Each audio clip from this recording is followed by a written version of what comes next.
અત્યારે આપણે ભોળાનાથના દર્શન કરવા અને કઈ રીતનો માહોલ છે તમને બધું બતાવું, કારણ કે એ માણસો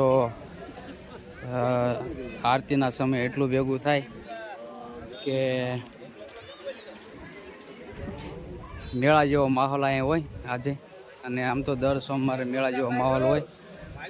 તો જો કંઈક આ રીતનું, કારણ કે એમાં એવું છે કે હજી મંદિર બને છે, મંદિર બનવાનું ચાલુ છે હજી. તો કાંઈ એટલો બધો શણગાર નહીં, પણ દર સોમવારે કંઈકનો કંઈક શણગાર કરે અને અહીંયા મેળા જેવો માહોલ હોય. તો બસ બીજું તો કાંઈ નહીં. અને પબ્લિક જ એટલું થાય અહીંયા. તો ચાલો વિડીયોમાં કન્ટિન્યુ બના રહેજો, હવે બતાવું તમને.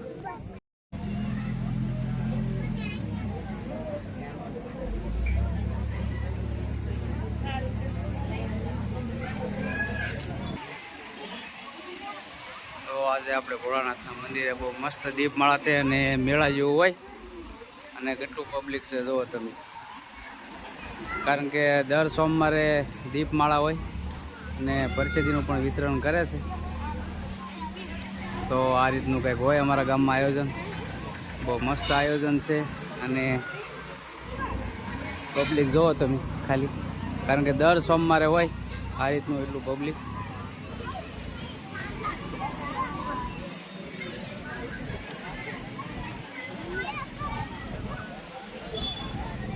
તો બસ બીજું તો કાંઈ નહીં. હવે આપણે સામે તો જો અમારે તળાવેથી બાપુ આવ્યા છે, કારણ કે શ્લોક બધા બોલે છે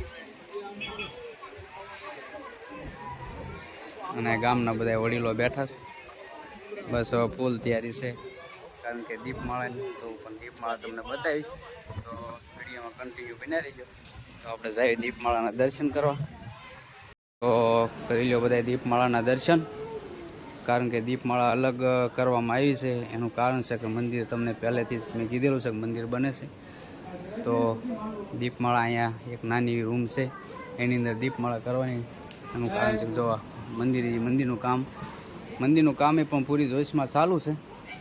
તો બસ બીજું તો કાંઈ નહીં. તો જો અત્યારે આવ્યા પ્રસાદીનું પણ વિતરણ ચાલુ થઈ ગયું છે. જો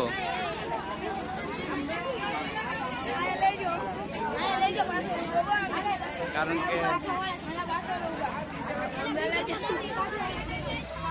કે અહીંયા પ્રસાદીનું પણ વિતરણ થાય છે.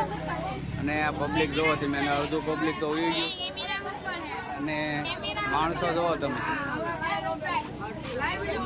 કારણ કે મેળા જેવું જ છે માહોલ. બસ તો કાંઈ નહીં, વિડીયોમાં નહીં રહેજો, જોવો તમે.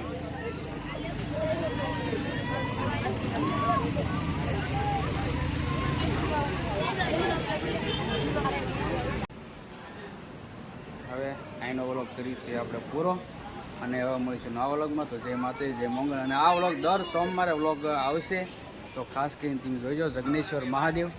તો ચાલો, જય માતાજી, જય મહાદેવ.